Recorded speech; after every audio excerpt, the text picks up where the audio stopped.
Tanong ko lang po, what are the steps to consider when planning a build a house po?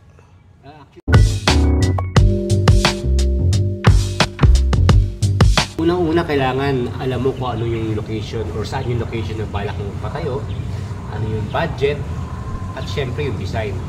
Yun yung kung gusto mo ng house and lot. Pero naman kasi may mga ino-offers, like for us, lote lang, kung saan ang lote mo, and then we will find design or create a design na suitable dun sa surroundings mo.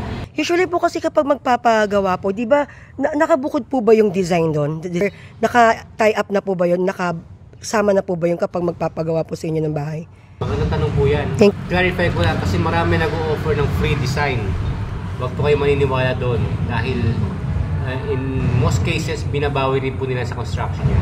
So, it's really important na clear kayo na ang design is separate from construction. And how much it would cost po? Well, actually, there's no fixed amount, but there's a recommended amount ng law, which is 10% of the design fee. Pero hindi naman nangyayari. As I said, it's just a recommendation. And sa years of experience ng designer. Kapag bago pa lang ang designer, of course, mura lang maningil yan. May experience na siya, at lalo pagka galing na siya sa ibang bansa o napakarami ng experience, sometimes they charge 5%. Arky, paano po yun? Kapag halimbawa po nakapagpa-design na po si client, hindi naman po agad napatayo agad yung bahay. Is there any instances na may duration po ba yung design nyo? O may expiry po ba yun? Wala namang expirations yung design. Ang may expirations, which is the building permit approval. Kung napatayo yun, after 1 year nang lumabas yung approval, validity yun is 1 year lang.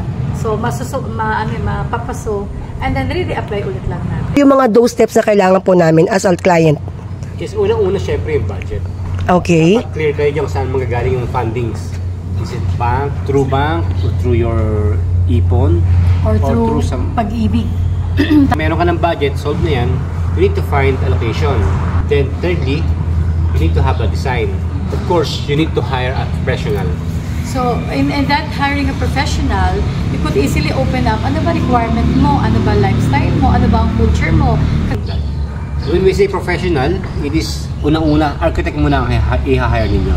Kasi siya yung magpa-finalize ng plano, at kapag na-fix niya po ang design, then he will have his own team, his allied professionals, at tutulong para magawa ang bahay. Hindi lang po isang taong gumagawa. So, allied professionals means structural, electrical, plumbing, and sanitary. And sometimes even geodetic. Ganun din mechanical and electronics, lalo na kapag mga high-tech yung bahay. Thank you, Architect and Engineer. Can you just invite us naman po kung saan namin kayo pwedeng tawagan? Our office address, Lay Design Studios, located at 13 MH Del Pilar Street, Gitnang Bayan 1, San Mateo, Rizal. So we are near San Mateo Municipality Hall. And our number can be contacted through our FB page, Lay Design Studios, and our website, laydesignstudios.online. and our mobile number 0997-8831896. Again, 0997-8831896. Okay, Architect and Engineer, thank you po. Maraming salamat po. Goodbye. Bye.